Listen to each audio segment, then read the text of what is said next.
qu'on peut rester peut-être quelques instants debout pour apporter notre reconnaissance pour ce qui éloge avant d'entendre le message. Merci pour ta bienveillance. Merci parce que tu es celui qui a Je te remercie, Seigneur Jésus, pour ta fidélité envers nous pendant toute cette semaine et cette façon. Nous avons passé des moments agréables, mais aussi nous avons passé des moments de douleur. Mais nous avons été confiants, sachant que tu étais avec nous, que tu nous accompagnais en chaque instant, que tu étais là avec ton Saint-Esprit pour nous conseiller, nous diriger.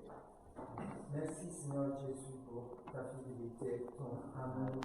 Nous nous confions en toi, nous nous donnons complètement à toi, Seigneur, sachant que la semaine qui s'ouvre aujourd'hui, elle sera aussi pleine de bénédictions.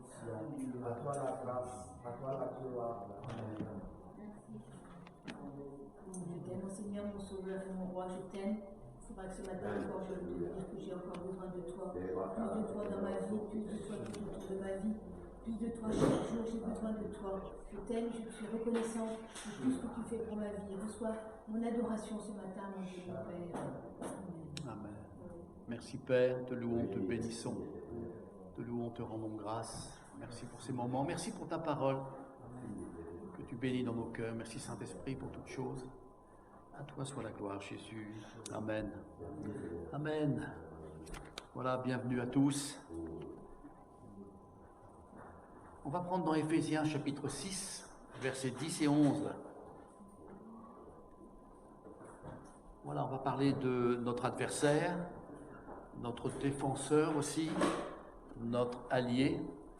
J'aimerais ce matin parler que notre combat est un combat de royaume. Et pour remporter ce combat de royaume, il faut être déterminé, résolu dans son cœur.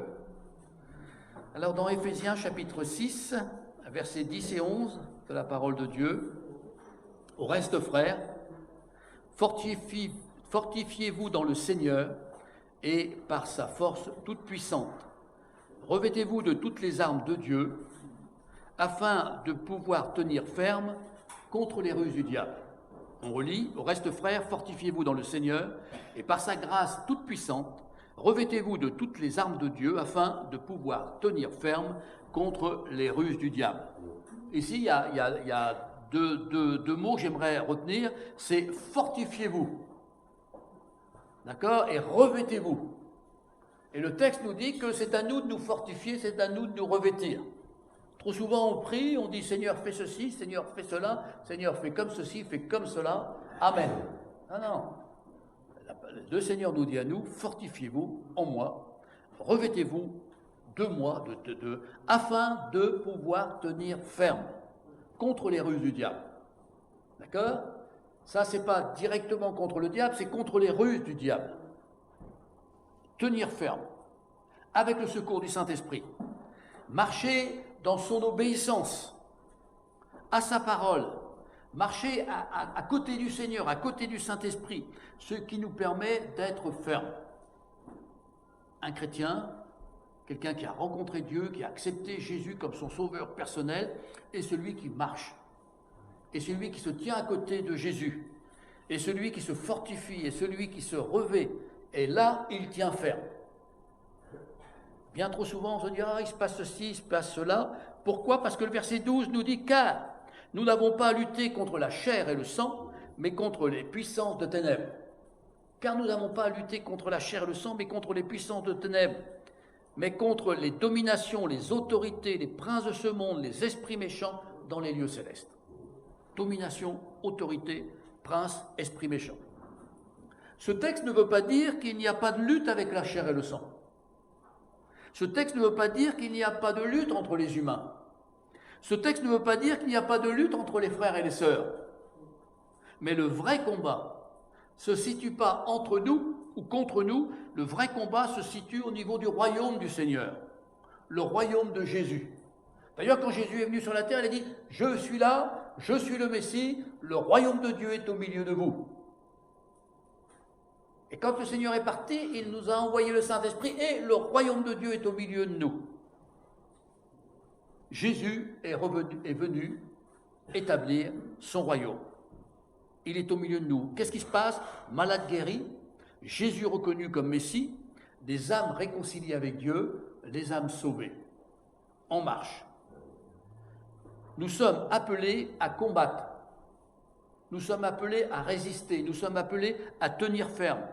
Et la Bible dit que c'est au travers de beaucoup de luttes, de combats, de tribulations que nous sommes vainqueurs, que nous héritons le royaume de Jésus ici-bas et à venir. C'est Paul qui va dire, la vie est comme une course, pour remporter la course, pour remporter le prix. Et ça, c'est important que nous puissions nous y attacher. Éphésiens 6 nous dit, prenez les armes, tenez ferme pour tout surmonter. Et quand le Seigneur est venu et quand il est parti, il a dit, tout est accompli. Nous avons dans la parole de Dieu tout ce qui nous permet de tenir ferme. Nous avons dans les promesses de Dieu tout ce qui nous permet de tenir ferme. Il nous a même envoyé un second lui-même, le Saint-Esprit, qui nous donne la capacité, jamais tenté au-delà de nos forces, la capacité de tenir ferme. Et donc les ressources du combat, souvent on dit qu'il faut prendre les armes, le casque, l'épée, le bouclier. Les ressources du combat se situent au verset 18, toujours d'Éphésiens 6. Faites en tout temps, par l'Esprit, toutes sortes de prières et de supplications. Souvent, les chrétiens disent, oui, bon, je prends le casque du salut, je prends l'épée, je prends le bouclier. Non, non. Faites en tout temps, par l'Esprit, avec le secours du Saint-Esprit, toutes sortes de prières, de supplications. Veillez à cela avec une entière persévérance. Et priez pour tous les saints. Priez les uns pour les autres. Une entière persévérance. Et ça, c'est important. Ce qui est important, c'est en tout temps.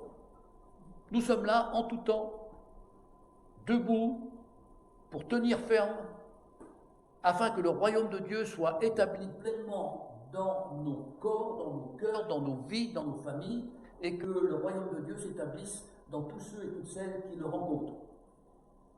Voilà, ça c'est important. Et donc, et cela avec une entière persévérance. Donc nous devons comprendre qu'il nous faut prier les uns pour les autres et non pas nous combattre les uns contre les autres parce que notre vrai combat ne se situe pas dans la chair et le sang. Malgré que nous avons des difficultés, malgré que nous avons des combats entre nous, malgré que nous avons des accrochages, mais le vrai combat, si nous voulons que le combat entre nous, j'allais dire, s'estompe, plus ou moins, il nous faut avoir l'action sur le vrai combat. Il se situe, nous dit la Bible, contre les dominations, les autorités, les princes, les esprits. Non pas que Dieu nous demande de nous lever, puis ça y est, nous allons bombarder dans la prière contre les dominations, les autorités. Non, non. Si le Seigneur ne nous en donne pas le feu vert, ce n'est pas ça que nous devons faire. Mais nous devons, en tout temps, par l'Esprit de Dieu, toutes sortes de prières, de supplications. C'est pas que nous devons prier et supplier à tour de bras. C'est que dans la communion et l'intimité avec le Seigneur, l'Esprit de Dieu nous inspire et nous donne les directives.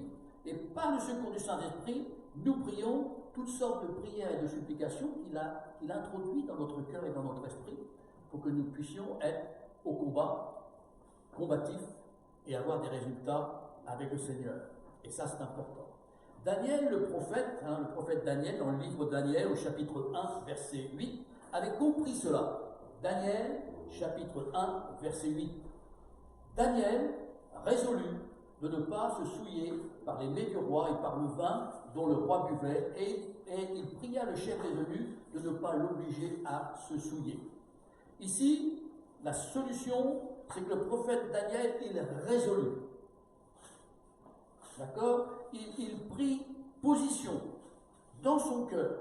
Il était déterminé qu'il allait suivre Dieu coûte que coûte, même si cela pouvait lui coûter la vie. Et qu'est-ce que dit le verset après ? Dieu fit trouver grâce et faveur par rapport à Daniel, au chef des eunuques. Résolu. Résolu, ça veut dire déterminé, décidé. Nous qui sommes là ce matin, nous avons été déterminés pour venir. On aurait pu dire, oui, il fait trop chaud, c'est la canicule, je vais regarder, je suis ça à la télé. ou je suis ça sur YouTube ou autre. D'accord? Nous avons été résolus, déterminés, décidés. Et cela, c'est pour toute chose. Pour venir ensemble, pour avoir notre temps avec le Seigneur, pour nous lever peut-être un peu plus de bonheur, pour avoir un temps de communion avec le Saint-Esprit, pour être sensible, etc. Pour témoigner. Seigneur, je suis disponible à témoigner aujourd'hui à quelqu'un si tu le mets sur mon chemin. Et si vous faites ce genre de prière, il ne se passe pas 24 heures sans que Dieu vous envoie quelqu'un. Résolu, c'est prendre position, discipline. Donc ça, c'est le terme de ce matin, le thème. C'est résolu, déterminé, combatif, prendre position, se structurer, se discipliner pour remporter la victoire, remporter la course, remporter le combat. Un chrétien n'est pas celui qui dit « Seigneur, fais tout », parce qu'il a déjà tout fait. Mais nous sommes de ceux qui se levons pour dire maintenant « Seigneur, je prends ma vie, j'allais dire à bras-le-corps, avec le secours du Saint-Esprit, tu m'as racheté, tu m'as sauvé, tu m'as établi, tu m'as rétabli, tu as inscrit mon nom dans le livre de la vie. Je vais être déterminé, je vais être combatif, je me positionne, rien ne m'arrêtera. Même si j'ai un petit rhume, une petite grippe, je viens quand même dans la communion des saints dimanche matin. Je me structure, je me discipline pour prier, pour lire la Bible, pour témoigner, pour me documenter, lire un bon livre.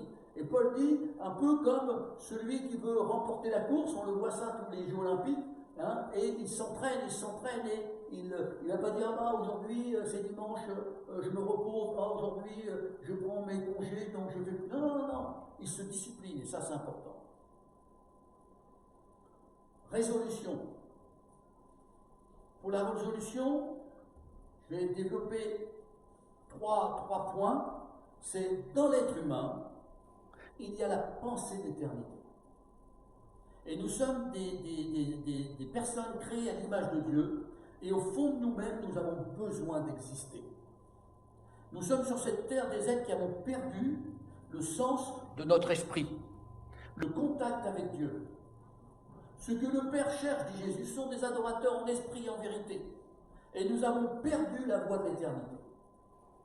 C'est pour ça que parfois nous sommes en combat avec nous-mêmes et nous sommes en combat les uns avec les autres. Parce qu'il faut trouver un coupable. Et donc la résolution que nous avons avec le Seigneur va faire ressurgir en nous cette pensée d'éternité. Même en ayant connaissance de Jésus comme Seigneur et Sauveur, nous avons besoin d'exister. Nous avons besoin de reconnaissance. Être connus en nous et être connus aussi autour de nous, être connus dans le ciel. Pour exister, nous avons besoin d'une solution. Et la solution, c'est de prendre position pour le Seigneur. Jésus disait, il faut que le Père croisse et que moi je diminue.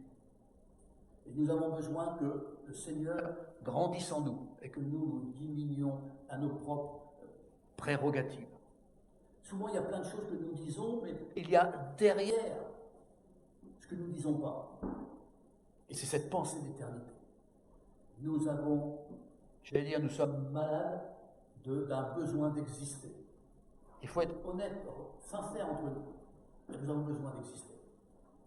Et parfois, si les autres prennent trop de place, eh bien, on va se bousculer. Nous avons besoin d'exister. Et justement, quand Jésus est venu nous sauver, nous racheter, il nous a inscrits dans le livre de la vie éternelle. Et il nous appelle ses fils et ses filles. Et tout d'un coup, nous existons à nouveau. Et c'est cela qui nous donne la capacité d'être résolus. Exister. On veut être quelqu'un. Et nous sommes quelqu'un en Jésus-Christ. Peuple de Dieu. Fils et filles de Dieu. Nous sommes de ceux que le Seigneur vient chercher. Et si nous sommes fixés là-dessus, résolus, à ce moment-là, nous existons vraiment. Et notre existence ne dépend pas uniquement du regard des autres ou des exploits que nous faisons. Notre existence existe parce que nous avons une relation et une communion avec notre Créateur. Ça, c'est le premier point. Et ça nous permet d'être résolus. Pour être résolu, il faut avoir une compréhension. C'est dans Romains au chapitre 12 où il nous est parlé de cela, un texte que nous connaissons, j'allais dire, presque par cœur. Romains 12, il nous dit, au verset 2, « Ne vous conformez pas au siècle présent, mais soyez transformés par le renouvellement de l'intelligence. » Donc, pour être résolu, il faut une compréhension. Laquelle, non pas une compréhension humaine, mais la compréhension de Dieu, celle qui nous vient du Saint-Esprit. Quand nous prions, quand nous méditons, quand nous lisons la parole, eh bien, nous avons une compréhension. De quoi? Eh bien, des réalités, une compréhension de Dieu, une compréhension du royaume de Dieu, une compréhension de l'éternité. Ce n'est pas par notre force, mais c'est par l'Esprit du Seigneur. Ce n'est pas par nos capacités, mais c'est par les capacités de Jésus. Le serment est attaché au sceptre. Sans le sceptre, nous ne sommes rien dans les réalités de notre existence. Donc, pour être résolu dans notre cœur, le premier point, c'est que nous avons besoin de comprendre que la pensée d'éternité nous amène à exister en Christ quand nous sommes rachetés, et là nous existons. Le deuxième point, c'est qu'il nous faut une compréhension rafraîchie, j'allais dire chaque jour. Et c'est cette compréhension du Saint-Esprit. Même ce que nous vivons au jour d'aujourd'hui, nous avons besoin que l'Esprit de Dieu amène la pensée, la paix, le repos dans notre cœur. Jean 15, 5, Jésus dit, « Sans moi, vous ne pouvez rien faire. » Et nous, on se bat.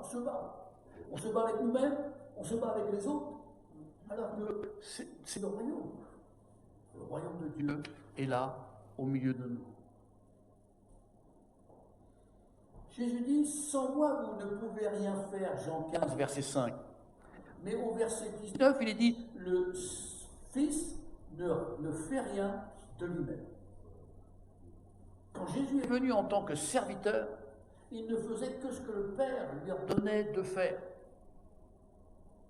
Et quand Jésus est venu sur la terre, les disciples ne faisaient que ce que Jésus leur demandait de faire. Et là, nous qui sommes là, rachetés, sauvés, eh bien, nous devons réaliser que ce que nous faisons, nous devons le faire par Jésus-Christ, avec le secours du Saint-Esprit. Et c'est comme cela que la pensée d'éternité reste en nous, et que nous vivons le royaume de Jésus. Et que même dans ce monde, le royaume de Dieu se manifeste au milieu de nous et au travers de nous. Nous avons besoin de la compréhension et de comprendre que nous avons besoin d'être attachés à Dieu parce que c'est notre lot, c'est notre héritage, c'est le pourquoi que nous avons été créés. Donc nous devons prendre position, être résolus coûte que coûte. Nous devons décider d'être attachés au sceptre. Jésus dit, je suis le chemin. Pour aller quelque part, il faut un chemin. Je suis la vie. Et là, il nous donne la vie. Du mouvement de l'être, nous savons en qui nous avons cru. Et Jésus est la solution de toutes choses.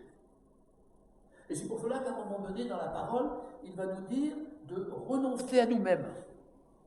On va le dire autrement, d'avoir les yeux fixés sur lui, uniquement. Ayez les regards fixés sur Jésus. Un bon chrétien, un bon disciple, est un homme ou une femme qui ne louche pas. Un bon chrétien, un bon disciple, est un homme ou une femme qui ne louche pas. Ça veut dire qu'il a le regard fixé sur Jésus.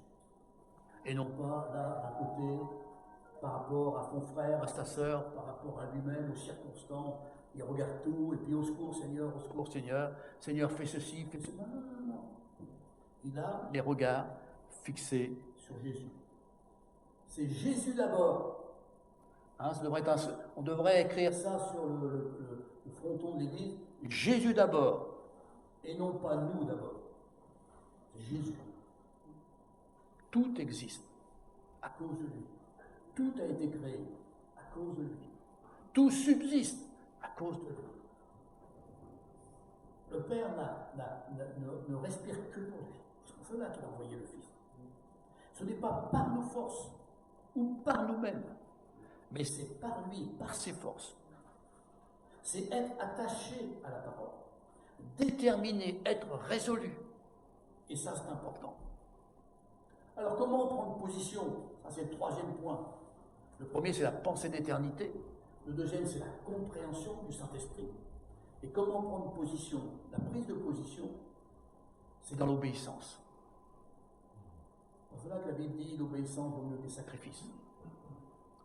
Même si jamais mon corps en sacrifice, en libation, ça ne sert à rien. Prendre position dans l'obéissance. Prendre position dans la confiance. Prendre position dans la foi. Mon juste vivra par la foi. Hébreux 10, verset 38. Par la foi, mon juste vivra.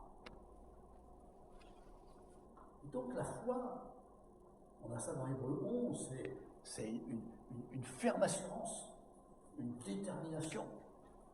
Nous avons pris résolution, même si nous ne voyons pas, nous croyons que ce que le Seigneur a dit, eh bien, il le fait et il le fera.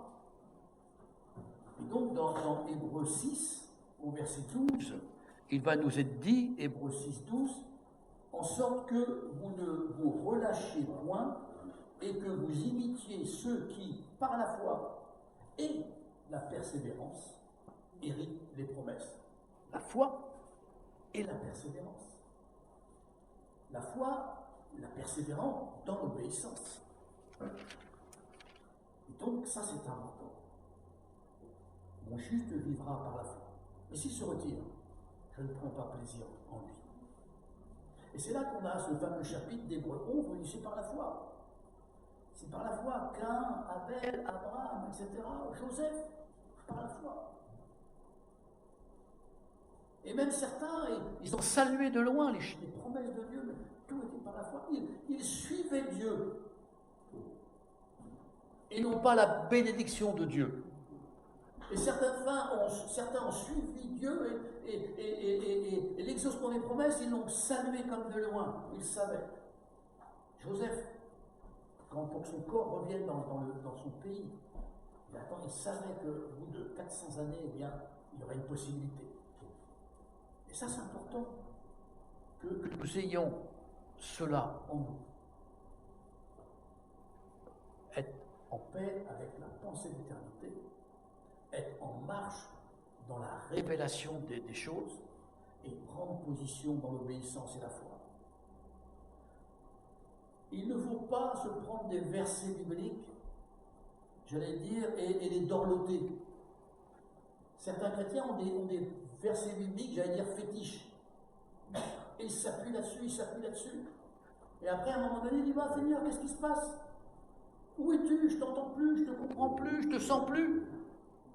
Avons-nous besoin de sentir le Seigneur?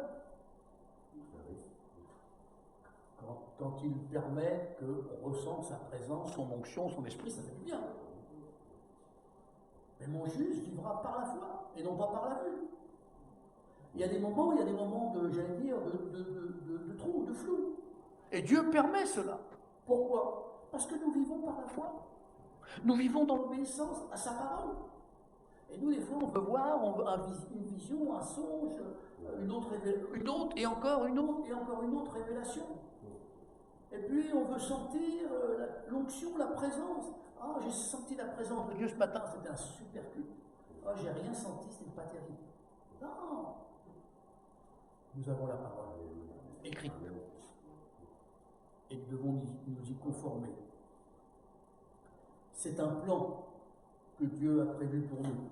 Et quand on cherche la direction, on ouvre le plan et puis on cherche la route. Eh bien, un plan, c'est celui de son royaume. Le royaume de Dieu. Si vous suivez le plan du royaume de Dieu, vous arriverez à destination. Amen. Amen. Et donc, Samuel, le prophète, il entend la voix de Dieu une fois, deux fois, trois fois, et Élie va lui dire, mais c'est Dieu qui veut te parler. Alors qu'est-ce qu'il fait? Il parle, ton serviteur est là, et il écoute. Samuel dit, voilà, je suis là, je suis prêt à écouter ce que Dieu va me dire.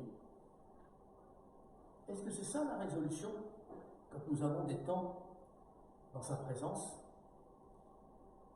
que bien souvent on a une liste de requêtes, on prie pour tous nos besoins, on prie pour les besoins de la ville, on prie pour les besoins du pays, c'est bien, puisque Dieu nous demande de ça, mais est-ce que nous avons un moment où nous restons dans la présence de Dieu, un moment où nous parlons en langue et nous nous renouvelons, et un moment où on dit Seigneur, parle, je t'écoute. Et en lisant la parole, tout d'un coup, Dieu nous parle. Dans ce moment de relation avec Dieu, Dieu nous parle. Seigneur, est-ce qu'il y a quelque chose dans ma vie qui ne va pas? Et Dieu nous parle. Et ça, c'est important. Parle. Sinon, on a l'exemple de Jésus. Père, je ne fais que, non pas ma volonté, mais ta volonté. Oh Dieu, non pas ma volonté, mais ta volonté. Pourtant, c'est un moment douloureux que Jésus va dire ça. Un moment de souffrance. Mais Jésus est déterminé. Et on voit son côté humain qui va crier, Seigneur, si cette coupe, elle peut si c'était possible, est-ce que, Père, as-tu une autre solution? Ça, c'est l'être, j'allais dire, de chair de Jésus qui va crier. Mais dans son esprit, Jésus sait qu'il n'y a pas d'autre solution. Donc, que veux-tu que je fasse? Non pas ma volonté, mais ta volonté. Là, il y a une détermination, là, il y a une résolution, là, il y a une prise de position. Il y a même pour Jésus, il y a une discipline. Il prie dans le jardin, il demande le secours des disciples, et puis une fois, 2 fois, 3 fois, je crois, et il dorment parce qu'il y avait une telle pression spirituelle qu'ils n'ont pas pu tenir la prière et se sont endormis. Et il s'est retrouvé tout seul.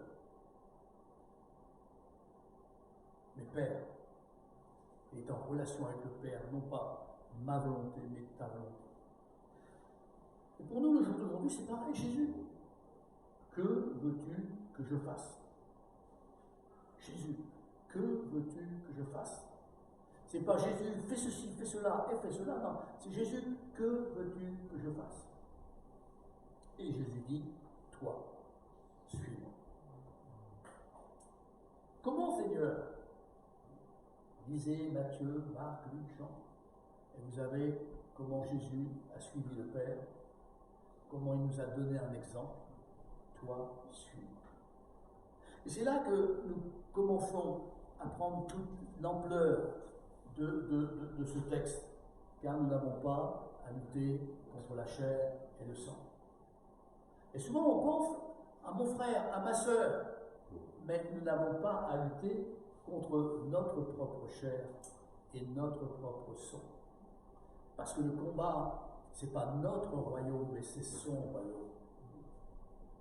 Et pour cela, il faut être comme Daniel, et je résume avant de terminer, et pour cela, être comme Daniel, le prophète, il faut être résolu dans son cœur. Une autre version dit, il a pris à cœur Dieu, il a pris position. Et pour prendre position, eh bien, il faut être résolu, déterminé, décidé. Être en paix avec soi-même. C'est la pensée d'éternité, être en paix avec soi-même. Nous savons d'où nous venons, mais de savoir où nous allons. De savoir que c'est Dieu qui tient le nombre de jours dans sa main. De savoir que si nous sommes là ce matin, ce n'est pas grâce à nous, pas grâce à nos mérites, à nos exploits, mais c'est à cause que Christ a donné sa vie pour nous. Et à ce moment-là, nous commençons à être en paix avec nous-mêmes.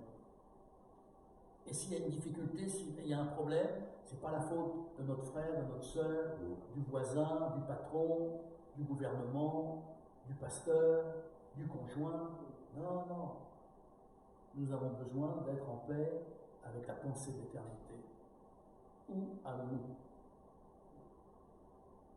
Donc, il nous faut une meilleure compréhension. Et la Bible nous dit que quand nous lisons la Bible, elle est une lettre qui tue. D'accord? Mais elle communique la vie quand l'Esprit la vivifie, la révèle. Donc, nous avons besoin d'une compréhension. Et le texte de Romains 12 nous dit, afin de connaître ce qui est bon, juste et parfait. Avoir la connaissance de Dieu, avoir ce que Dieu veut exactement pour nous aujourd'hui, demain, cette semaine, cette année. Tous ceux qui nous gouvernent font des prévisions dans 3 mois, dans 6 mois, dans 1 an, avec tout ce qui se passe. Mais de savoir que nous sommes dans la main de Dieu, que Dieu nous dit qu'il nous tient dans sa main, et que personne ne peut nous y en déloger. Et c'est pour ça qu'il nous dit, celui qui se confie en l'Éternel, je le couvre de mon aile. Compréhension. Et à ce moment-là, notre prise de position, les regards fixés sur Jésus, avec une obéissance et une persévérance. Quand les choses sont difficiles, on a de la difficulté à la persévérance. Mais si dans nos cœurs, nous disons, non, Seigneur, non pas moi, mais toi. Non pas moi, mais toi. Prends plus de place. À ce moment-là, les choses deviennent possibles. Et notre position reste stable. Il y a des fois où ça va mal, nous restons stables. Des fois où ça va très mal, nous restons stables. Des fois ça va un peu mieux, nous restons stables. Des fois ça va très bien. On a l'impression que ces temps sont assez courts. Faites les quotas, je pense que c'est moitié-moitié, nous restons stables. Parce que notre foi, notre marche, notre détermination n'est pas par rapport à notre royaume, n'est pas par rapport à nos capacités, mais elles sont par rapport à Dieu, à son royaume et à ses promesses et à la réalité de Dieu. Christ est venu, il est mort, il a donné sa vie, il a donné son sang pour que nous ayons la possibilité d'être pardonnés, d'être rachetés. Ce qui est extraordinaire, c'est que le Seigneur est ressuscité. Nous n'avons pas affaire à un Dieu qui est mort, qui nous a libérés, puis il est mort. Non, il est ressuscité et il est vivant. Et il intercède pour nous. Son souci, son désir profond, c'est que nous puissions grandir en lui. Et que le pourquoi qu'il est mort à la croix puisse prendre toute la place en nous. Et c'est cela qui nous donne de la position, de la détermination, de l'assurance. Même s'il y a certaines promesses que Dieu nous a données et qu'on ne les a pas vues s'accomplir, ou qu'on a l'impression que le Seigneur nous a oubliés, eh bien nous les saluons de loin, mais nous continuons notre marche avec le Seigneur. Parce que son royaume est un royaume d'équité, de justice et de victoire. Et le Seigneur vient nous chercher, vient chercher les siens. Père, Jésus, que veux-tu que je fasse? Suis-moi. Et là, il n'y a pas d'excuse. Je termine là, il n'y a pas d'excuse. Ah oui, mais je suis fatigué, je n'ai pas le temps, c'est la faute des enfants, c'est la faute de ma femme, c'est la faute. Il y a toujours un autre fautif. Mais la première lutte, elle est en nous, dans la chair, dans le sang. Et comme nous avons des difficultés à nous prononcer coupables, on a un petit regard sur le frère, sur la sœur, et puis on dit, ah mais c'est de sa faute à lui. Ah, vous avez ça déjà dans la Genève. C'est de sa faute à lui, ou à elle. Non. Le Seigneur dit, jamais tenter au-delà de tes forces. Le Seigneur dit, toujours en moi, pleine capacité. Si tu cries à moi, j'entends et je réponds. Je suis ton refuge, ta forteresse. J'ai même envoyé le Saint-Esprit pour qu'il te soutienne. C'est-à-dire bras dessus, si je peux m'exprimer ainsi, et on a un soutien. Et ça, c'est le royaume de Dieu qui avance. Amen. Merci Seigneur pour ta parole. Merci Seigneur pour ton esprit. Merci Seigneur pour la révélation de ta parole ce matin, qui nous amène à être rafraîchis dans nos pensées, dans notre âme, dans notre foi. Merci Père, donne à ton peuple de prendre position qui donne à ton peuple de s'inscrire dans la persévérance et dans la foi. Sachant que même si parfois nous avons l'impression que tu nous as oubliés, ta parole nous dit que jamais une mère n'oublie ses enfants. Et donc tu es là, présent. Et tu nous formes, tu nous transformes, tu nous aimons. Père, je dis à toi soit toute la gloire en Jésus. Saint-Esprit, merci pour le secours de chaque jour. Merci pour le royaume qui avance en moi, autour de moi. À toi soit toute la gloire. Merci Seigneur.